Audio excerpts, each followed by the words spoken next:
আমাদের এই দক্ষিণ গফরগাঁও উপজেলা যে এই সরকার ঘোষিত যে নয়াবাড়ি মৌজায় সিদ্ধান্ত হয়েছে, আমরা এই দক্ষিণ গফরগাঁওয়ের যারা আছি আপামর জনসাধারণ আজকে কান্দিপাড়া একত্রিত হয়েছে। আমরা চাই সরকারের ঘোষিত যে জায়গা 143 নং মৌজায় নয়াবাড়ি মৌজাতে দ্রুত যেন উপজেলা বাস্তবায়ন হয়। আমরা এটার দাবিতে আজকে সবাই একত্রিত হয়েছে। আশেপাশের যে এটা মিডিল পরে এবং মাঝখানে পরে এবং আশেপাশের লোকজনের সুবিধার্থে এখানে উপজেলা যেখানে যাতায়াত ব্যবস্থা সব দিক থেকে এখানে ভালো। আর পাগলা ওইখানে হাওর অঞ্চলের মতো ওইখানে সরকারি অর্থনৈতিক অনেক ক্ষয়ক্ষতি হবে, রাস্তাঘাট নাই। তাই আমরা এখানে যেখানে গেজেট হয়েছে এখানে আমরা উপজেলা চাই।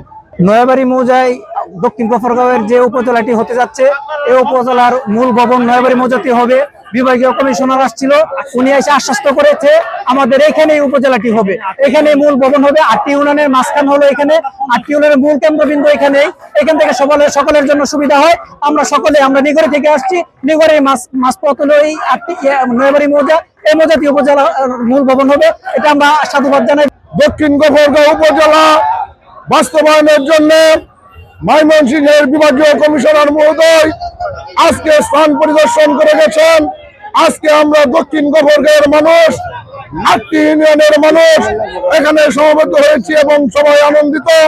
আমরা ধন্যবাদ জানাই মাননীয় প্রধানমন্ত্রীকে, ওনার বাবার অসমাপ্ত কাজ সমাপ্ত করেছেন, এবং ধন্যবাদ জানাই মাননীয় এমপি মহোদয়কে, যার অক্লান্ত পরিশ্রমে আজকে দক্ষিণ গফরগাঁও উপজেলা আমরা পেয়েছি। উপজেলা ঘোষণা করাকে আমরা স্বাগতম জানাই। পাগলাবাসী, গফরগাঁওবাসী সবাই খুশি। আমরা যেখানে ঘোষণা হয়েছে রাস্তাঘাট খুবই ভালো। দত্তের বাজারে ইউনিয়নের 90% মানুষ এতে খুশি আছে। প্রতিষ্ঠানের ছাত্রছাত্রী তো নাই রুড়ো